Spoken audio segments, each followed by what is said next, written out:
Hello everyone. ओइट trader की तरफ से एक और लर्निंग वीडियो में आपका स्वागत करता हूं।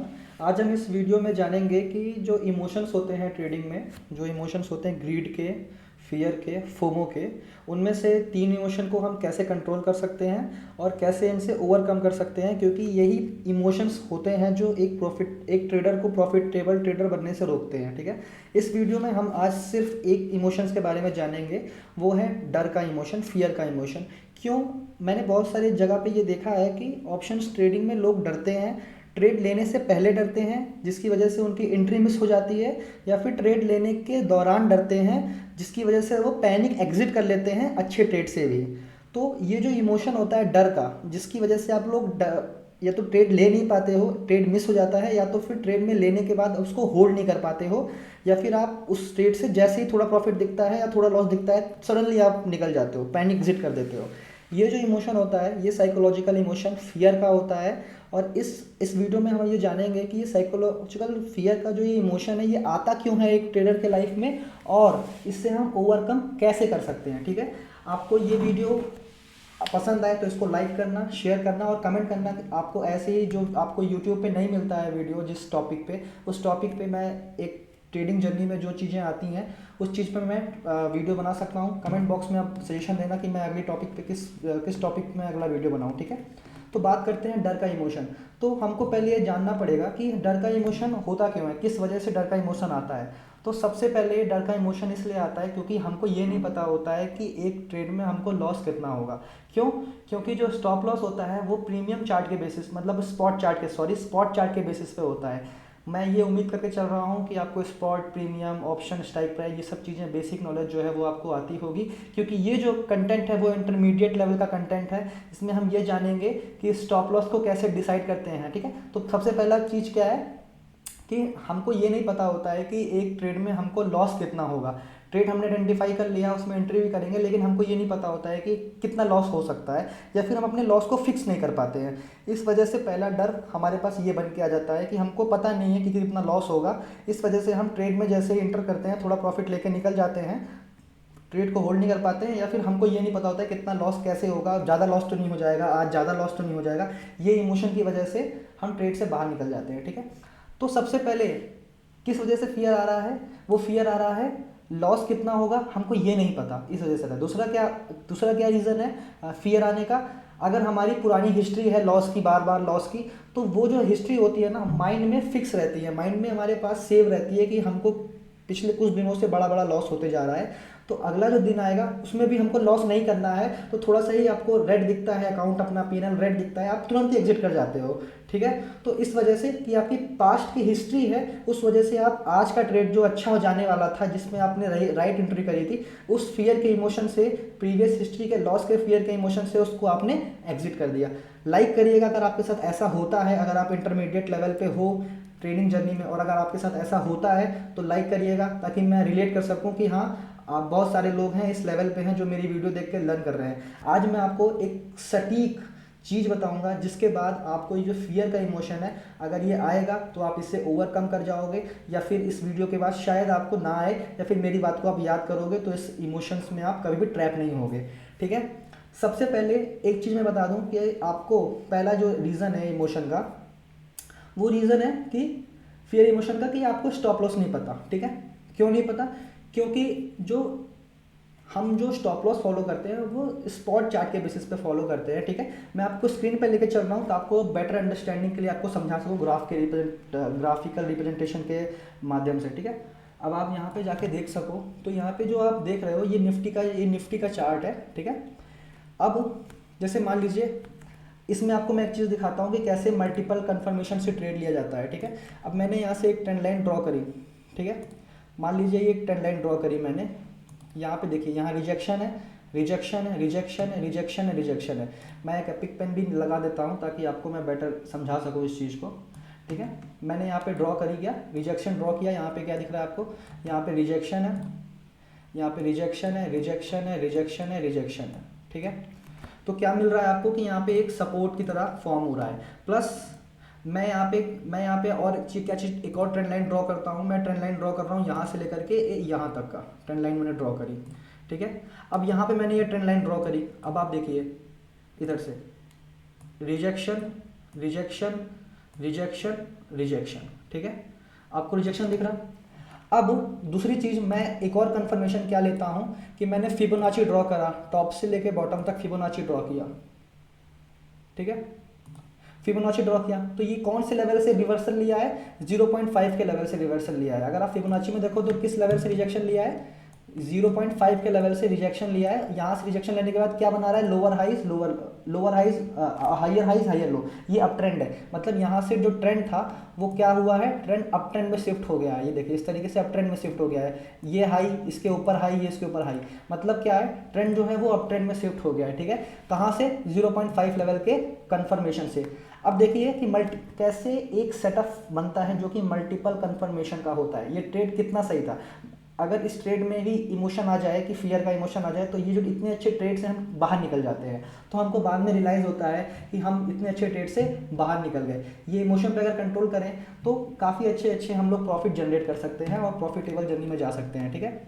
अब मैं आपको दिखाता हूँ, ठीक है। एक तो रीज़न हो गया फिबोनाची का रिवर्सल लेवल से रिवर्सल लिया है। दूसरा क्या है, दूसरा हमने क्या, दूसरा कंफर्मेशन क्या देख रहे हैं हम लोग, दूसरा कंफर्मेशन क्या देख रहे हैं, दूसरा कंफर्मेशन देख रहे हैं कि यहाँ पे किस जगह पे सपोर्ट के पास से रिवर्सल लिया है, ठीक है। एक तो इस जगह पे सपोर्ट है और प्लस ये ऊपर के ट्रेंड लाइन पे यहाँ पे क्या दिख रहा है आपको, ऊपर के ट्रेंड लाइन पे क्लियर ब्रेकआउट दिख रहा है। इस एरिया में क्या दिख रहा है आपको, ये क्लियर ब्रेकआउट कैंडल है, ठीक है, ठीक है। 3 कंफर्मेशन हो गई, नीचे ट्रेंड लाइन ने सपोर्ट लिया, ऊपर ट्रेंड लाइन को ब्रेकआउट दिया, फिबोनाची के 50% से रिवर्सल लिया।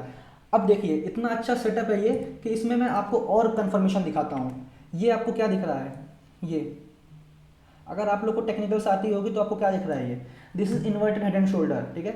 इन्वर्टेड हेड एंड शोल्डर की नेक लाइन का ब्रेकआउट हुआ, ठीक है, 4th कंफर्मेशन, ठीक है। और कंफर्मेशन पर जाता हूँ मैं, ये आपको क्या दिख रहा है, ये आपको क्या दिख रहा है इधर से, ये क्या दिख रहा है, this is W pattern, double bottom pattern, this W pattern neck line पे कंफर्मेशन ब्रेकआउट दिया, 5th कंफर्मेशन, ठीक है। 5th कंफर्मेशन आपको अभी तक ट्रेड में मिल चुकी है। और मैं आपको कंफर्मेशन दिखाता हूँ, कुछ लोग प्राइस एक्शन वैल्यूम बेस पे ट्रेडिंग करते हैं, उनके अकॉर्डिंग भी अगर आपको दिखाऊं, यहाँ पे वैल्यूम का कंफर्मेशन दिखाता हूँ आपको। इस कैंडल पे प्रीवियस कैंडल से वैल्यूम ज़्यादा होना चाहिए, इस कैंडल पे प्रीवियस वैल्यूम से ज़्यादा वैल्यूम होना चाहिए, ठीक है। ये ब्रेकआउट कैंडल है, ठीक है। ये हमारी, मैं आपको वर्टिकल लाइन ड्रॉ करके दिखाता हूँ, आपको क्लियरली दिखाई पड़ेगा कि किस तरीके से यहाँ पे वर्टिकल लाइन आपको ड्रॉ करके दिखाता हूँ, ठीक है। ये हमारी ब्रेकआउट कैंडल है। इस ब्रेकआउट कैंडल पे जो वैल्यूम आप देख रहे हो, ये देखिए, ये प्रीवियस कैंडल से इसकी पहले वाला जो वैल्यूम है उससे ज़्यादा है। 6th कंफर्मेशन, 6 कंफर्मेशन के बाद आपको ये ट्रेड मिला, ठीक है।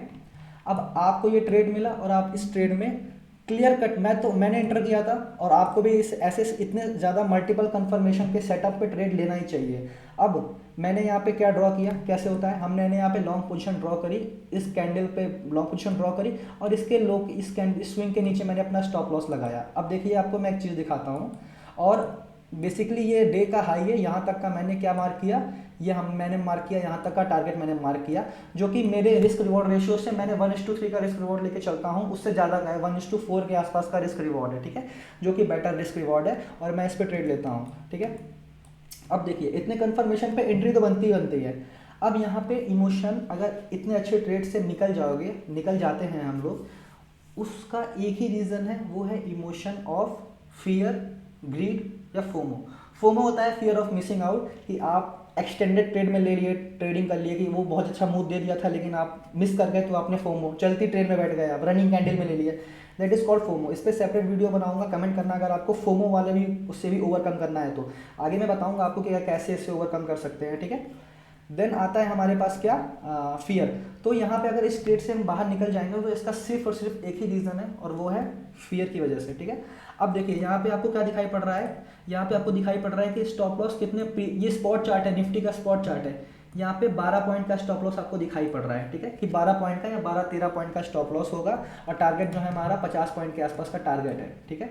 अब इसका मतलब ये नहीं है, अगर आप स्ट्राइक, अब यहाँ पे क्या होता है, दूसरा स्टेप क्या होता है कि हमने ट्रेड आइडेंटिफाई किया, हमको स्ट्राइक प्राइस चूज करनी होती है। तो स्ट्राइक प्राइस कैसे चूज करते हैं, स्ट्राइक प्राइस चूज करते हैं हम लोग इस तरीके से कि eight the money strike price, चाहे आप बिगिनर हो, चाहे इंटरमीडिएट हो, चाहे कुछ भी हो, आप eight the money strike price लोगे तो आपके लिए बेस्ट स्ट्राइक प्राइस होती है। आप deep in the money strike price लोगे तो भी आपको आपका जो रिजल्ट है वो इतना अच्छा नहीं आएगा, फिर इमोशन ज़्यादा आएंगे। In out of the money करोगे तो आपको जो रेशियो है वो ख़राब हो जाएगा, आपका विनिंग और लॉस का रेशियो।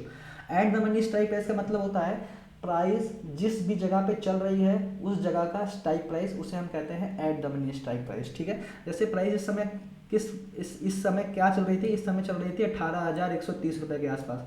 तो इसका eight the money strike price क्या होगा, 18,100 रुपये के आसपास का स्ट्राइक प्राइस होगा ये।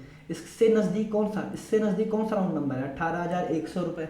तो 18,100 रुपये को हम eight the money strike price कहते हैं। मनी इस प्राइस के आसपास है, ठीक है, प्राइस इस स्ट्राइक प्राइस के आसपास है। तो हमने किसको लिया, 18,100 रुपये का स्ट्राइक प्राइस हमने चूज़ किया और उसमें हमने CE बाई किया। ठीक है, अब ये देखिए ये 12 पॉइंट का SL है। ठीक है, लेकिन ये 12 पॉइंट का SL जो है, ये 12 पॉइंट का SL आपके प्रीमियम के चार्ट पे कितना होगा, ये कैसे कैलकुलेट करेंगे। तो इसके लिए आपको जाना पड़ेगा कहाँ पे, इसके लिए आपको जाना पड़ेगा सेंसिबल पे जाएंगे। ठीक है, सेंसिबल पे जाएंगे आप। सेंसिबल में आप अपना लॉगिन करना है यहाँ से। ठीक है, अपने ये फ्री, अभी जो मैं फीचर इस्तेमाल करूँगा वो सबके लिए फ्री है, मतलब उसमें कोई सेंसिबल चार्ज नहीं लेता है। जैसे मेरा लॉगिन हो गया, आप लोग लॉगिन कर लेना।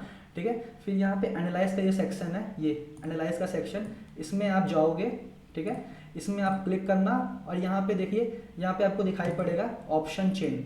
ठीक है, इस ऑप्शन चेन के सेगमेंट को आप क्लिक करना। ठीक है, हमने स्ट्राइक प्राइस माइंड में याद रखिएगा, 18,100 रुपये का हमको स्ट्राइक प्राइस चूज़ करना था। अब हमें कैलकुलेट करना है कि 12 पॉइंट का स्पॉट चार्ट पे अगर SL होगा तो हमारा प्रीमियम कितना घटेगा बढ़ेगा। ठीक है, कितना घटेगा, उसको हम कैलकुलेट करने के लिए ऑप्शन चेन पे जा रहे हैं। ऑप्शन चेन पे जब हम गए तो ऑप्शन चेन इस तरीके से ओपन होगा आपके पास। ठीक है, ऑप्शन चेन में हम यहाँ पे कहाँ पे गए, ये हमारी प्राइस यहाँ पे चल रही है। ठीक है, यहाँ पे हमारी प्राइस चल रही है, तो हम यहाँ पे क्या देख रहे हैं कि 18,100 रुपये, ये रहा हमारा 18,100 रुपये। ठीक है, इस स्ट्राइक प्राइस पे अब मैं आपको कुछ ऑप्शन ग्रीक, आपको ज़्यादा उस पर नहीं पढ़ना है, आप कमेंट करोगे तो मैं आपको ऑप्शन ग्रीक के बारे में भी पूरा डिटेल में समझा दूंगा। लेकिन 18,100 रुपये का स्ट्राइक प्राइस का CE हमें बाई करना था, क्योंकि हमको ट्रेड अच्छा मिला था, सेटअप बना था हमको वहाँ पे। अब ये जो चीज़ मैं बता रहा हूँ ये इतना टाइम टेकिंग है, लेकिन आपको इस पर प्रैक्टिस करनी है, ताकि जैसे ही आपको ट्रेड मिले तुरंत एंटर करना है, तुरंत कैलकुलेट करना है, तुरंत काम करना है। क्योंकि एक डे ट्रेडर जो होता है, इंटरडे ट्रेडर, वो क्विक डिसीजन लेता है। क्विक डिसीजन तब लेगा जब उसको सारी चीज़ें जो है उसको प्रैक्टिस होंगी ऑनलाइन। आप ये करते रहोगे, आपको ये प्रैक्टिस हो जाएगी। ठीक है, 18,100 रुपये के स्ट्राइक प्राइस पे हमें क्या लेना है, हमें कॉल साइड लेना है। तो हम इधर जाएंगे, इस साइड जाएंगे, देखेंगे हमको किस चीज़ से मतलब है, हमको किस चीज़ से मतलब है, डेल्टा। ठीक है, हमारा दुश्मन कौन है, ऑप्शन बायर का दुश्मन होता है थीटा, ये हमारा एनिमी होता है और ये हमारा फ्रेंड होता है। तो हमको किसको देखना है, डेल्टा को देखना है। डेल्टा को मैं थोड़ा सा ब्रीफ में आपको समझाता हूँ, डेल्टा क्या होता है। डेल्टा वो नंबर है या वो ग्रीक है जिससे हमें पता चलता है कि स्पॉट अगर 100 पॉइंट मूव किया, मतलब स्पॉट जो है वो 100 रुपये मूव किया, तो हमारा प्रीमियम कितना रुपए बढ़ेगा घटेगा, ये दिखाता है कौन, डेल्टा। डेल्टा क्या बताता है कि कितना चलेगा हमारा प्रीमियम का, घटेगा बढ़ेगा कितना हमारा प्रीमियम, किसके रिलेटिव, स्पॉट्स। नहीं समझ आया, दोबारा बताता हूँ, देखो ध्यान से, इधर देखो। स्पॉट चार्ट, अगर 50 पॉइंट स्पॉट चार्ट, निफ्टी में आपने लिया 18,100 रुपये पे, 18,200 रुपये हो गया, तो 18,200 पॉइंट मूव किया ना निफ्टी, 18,100 से 18,200 गया। लेकिन हमारा जो कॉन्ट्रैक्ट हमने लिया है, हमने निफ्टी तो नहीं खरीदा ना, निफ्टी का कॉन्ट्रैक्ट खरीदा है, ऑप्शन 18,100 रुपये का CE खरीदा है। तो 18,100, इधर देखिए 18,100 रुपये का जो CE है वो कितना बढ़ेगा, जब निफ्टी 100 पॉइंट बढ़ेगा तो हमारा प्रीमियम, अगर हमारा प्रीमियम 90 रुपये चल रहा था तो हमारा प्रीमियम, जब निफ्टी 100 पॉइंट बढ़ा तो हमारा प्रीमियम कितना पॉइंट बढ़ेगा, ये कौन बताता है, ये डेल्टा बताता है। ठीक है, अब डेल्टा हमारा दोस्त कैसे है, डेल्टा का अगर आप इधर देखोगे तो डेल्टा क्या है कि 18,100 रुपये पे डेल्टा कितना चल रहा है। ठीक है, 18,100 रुपये पे डेल्टा कितना चल रहा था, 0.73। ठीक है, अब मैं इसका मतलब आपको समझाऊंगा। अब ये थोड़ा सा ऐसा हो चुका है कि अभी 18,100 रुपये इन द मनी हो गया है। मैं आपको उस समय जब हम ट्रेड ले रहे थे तब याद करो 18,100 रुपये अभी इन द मनी है, क्योंकि प्राइस ऊपर जा चुकी है। लेकिन जब हम ट्रेड ले रहे थे उस समय 18,100 रुपये पे प्राइस थी, तो वो एट द मनी था। ठीक है, तब यहाँ पे जो डेल्टा है वो इसके आसपास होगा, मतलब 0.5 के आसपास होगा। ठीक है, अब बढ़ गया है, तो उस समय 0.5 के आसपास डेल्टा होता। 0.5 का मतलब है कि अगर 100 पॉइंट निफ्टी मूव करेगा तो हमारा जो प्रीमियम है वो उसका आधा मूव करेगा। मतलब निफ्टी अगर 100 पॉइंट ऊपर गया तो हमारा प्रीमियम कितना पॉइंट ऊपर जाएगा, कि आधा उसका जाएगा, 50 पॉइंट जाएगा। सिंपल कैलकुलेशन हो गई। तो हम कैलकुलेशन को इजी करने के लिए हमेशा add the money strike price choose करेंगे, और add the money strike price choose करने के बाद हम यहाँ पे देखेंगे कि अगर हमारा 12 पॉइंट का अगर हमारा निफ्टी का एसएल जा रहा है तो हमारा कितना एसएल जाएगा प्रीमियम चार्ट पे, 7 पॉइंट का एसएल जाएगा। मोटा मोटी हम उसको 8 पॉइंट मान के चल लेते हैं, कोई बात नहीं, 1 रुपये की बात है। 8 पॉइंट एसएल को हम मान के चल रहे हैं कि 8 पॉइंट हमारा एसएल जाएगा या 7 पॉइंट एसएल जाएगा। अब हमने क्वांटिटी अगर 25 क्वांटिटी ली है, उसको हम मल्टीप्लाई कर देंगे 7 से, तो हमको लॉस हमारा दिख के आ जाएगा। जैसे मान लीजिए कि मैं निफ्टी में 200 क्वांटिटी से ट्रेड कर रहा हूँ, ठीक है, 200 क्वांटिटी से ट्रेड कर रहा हूँ, और मैंने एसएल जो हमारा एसएल है ये हमने at the money strike price ली है, 0.5 का डेल्टा है उसका, मतलब अगर 12 पॉइंट निफ्टी नीचे आएगा स्पॉट से तो हमारा प्रीमियम जो है वो 7 पॉइंट ही घटेगा, ठीक है। तो 60 मैंने मल्टीप्लाई कर लिया 7 से, 200 क्वांटिटी ली है मैंने, 7 से मल्टीप्लाई कर लिया है, तो हमारा 1400 रुपये का नुकसान होगा। 1400 रुपये का एसएल है ये, हमने कैलकुलेट कर लिया। अब हमें पता है कि मोटा मोटा 1400 से 1500 रुपये का नुकसान होना है। अब हमको पता है ये हमारे रिस्क एपेटाइट के अंदर आ रहा है, तो हम इस ट्रेड में बैठे रहेंगे। क्या होगा ज़्यादा से ज़्यादा, अकाउंट थोड़ी ना खाली होगा, 1400 रुपये 1500 रुपये चले जाएंगे इस ट्रेड में, कोई बात नहीं, जाने दो। इस फीलिंग के साथ हम ट्रेड को एग्जीक्यूट करेंगे, ठीक है। तो हमको अब ये अगर हमने क्या कर दिया, ट्रेड में कैलकुलेट कर लिया कि हमारा एसएल कितना होगा, तो हम इस तरीके से पता कर सकते हैं कि हमारा जो लॉस होगा वो कितना होगा। तो हमारे पास ये फीलिंग नहीं आएगी कि हमको, मतलब जब ये पता है हमको कि 1400 रुपये जाना ही जाना है, अगर जाना से ज़्यादा तो जाना नहीं है, तो फिर हम डरें क्यों। तो तब हम यहाँ पे ट्रेड को अपने होल्ड कर सकते हैं, यहाँ पे हम ट्रेड अपना इनिशिएट कर सकते हैं और होल्ड कर सकते हैं, ठीक है। तो इस तरीके से आप कैलकुलेट कर सकते हो, ठीक है, कैलकुलेट कर सकते हो अपना एसएल। अब ये सेंसिबल का, अगर आप जीरोधा अकाउंट में ही हो तो उसमें अच्छा फीचर दे रखा है कि आप जीरोधा में यहाँ पे जाना, ठीक है, जीरोधा में जाओगे आप, यहाँ पे निफ्टी बैंक इंडेक्स को वॉच लिस्ट में अपने लगा लेना, और यहीं से आप क्या कहते हैं निफ्टी में जाना है, निफ्टी बैंक में जाना, और यहीं से आप ऑप्शन चेन, ठीक है, यहीं से आप ऑप्शन चेन खोल लोगे तो आपको यहाँ पे ऑप्शन चेन खुल के आ जाएगा, ठीक है। और यहीं से आप जान सकते हो, अगर आपको ये ऑप्शन चेन की सीरीज़ को भी समझना है कि ऑप्शन चेन की सीरीज़ कैसी है, मैं आसान भाषा में आपको समझा दूंगा। आप मुझे कमेंट में लिख के बता सकते हो कि हाँ आप ऑप्शन चेन भी पढ़ाओ, तो मैं आपको ये ऑप्शन चेन और ये रजिस्टेंस सपोर्ट ऑप्शन शेयर के बेसिस पे कैसे निकालते हैं वो बता दूंगा मैं आपको। यहाँ पे ओपन का सेक्शन है, यहाँ पे आप क्लिक करोगे तो ये जो पेज है आपका वापस से यहाँ पे रीडायरेक्ट खुल जाएगा, और यहाँ से आप जा करके देख सकते हो कि आपका डेल्टा कितना चल रहा है। डेल्टा 0.5 का मतलब है प्रीमियम चार्ट जितना मूव करेगा उसका आधा। अब इन द मनी का डेल्टा प्रीमियम चार्ट के बराबर होता है, मतलब देखिए अगर डीप इन द मनी लोगे तो डेल्टा वहाँ पे इंक्रीज कर रहा है, मतलब 100 पॉइंट अगर प्रीमियम मूव करेगा, स्पॉट मूव करेगा, निफ्टी 100 पॉइंट मूव करेगा, तो हमारा प्रीमियम में भी 100 पॉइंट का मूवमेंट आएगी। इसीलिए इन द मनी में जब थोड़ा सा भी मूव करता है तो उसके अकॉर्डिंग प्रीमियम भी मूव करता है, ठीक है। इन द मनी का ये फायदा है, लेकिन जब भी इन द मनी में लॉस होगा तो उतना ही बड़ा लॉस भी होगा, ठीक है। इन द मनी में अगर 100 पॉइंट नीचे गिरा निफ्टी तो 100 पॉइंट प्रीमियम भी नीचे करेगा, लेकिन एट द मनी में क्या होगा, 100 पॉइंट अगर ऊपर गया प्रीमियम, 100 पॉइंट स्पॉट ऊपर गया तो प्रीमियम 50 पॉइंट ऊपर जाएगा, और 100 पॉइंट नीचे गिरा प्रीमियम तो 50 पॉइंट नीचे गिरेगा। तो हम उस तरीके से प्रीमियम कैलकुलेट कर सकते हैं कि प्रीमियम कितना घटेगा बढ़ेगा हमारा, ठीक है। आशा करता हूँ आपको ये चीज़ समझ में आई होगी, ठीक है। अगर आपको समझ में आई है तो आप कमेंट में बता सकते हो, और आपको किस चीज़ को लेकर के और किस बारे में लेकर के आपको वीडियो चाहिए उसको कमेंट कर सकते हो। मैं आपको ये सिंपल भाषा में उसकी वीडियोस भी आपको अपलोड कर दूंगा, ठीक है। इससे पहले मैंने एक वीडियो अपलोड करी थी यहाँ पे कि how to think like operator, इस वीडियो को भी आप ला के देख सकते हो। मेरे को टाइम कम मिलता है, एक वीडियो मैंने और अपलोड आज मैं करने जा रहा हूँ, ठीक है। आप मुझे बता देना कि किस वीडियो पर अपलोड करेंगे, किस टॉपिक पे आपको वीडियो चाहिए, मैं उस वीडियो बना करके आपको लिए अपलोड कर दूंगा, ठीक है। Thanks for watching. अगर अच्छा लगे तो आप लाइक कर सकते हो, कमेंट कर सकते हो, शेयर कर सकते हो। Thank you.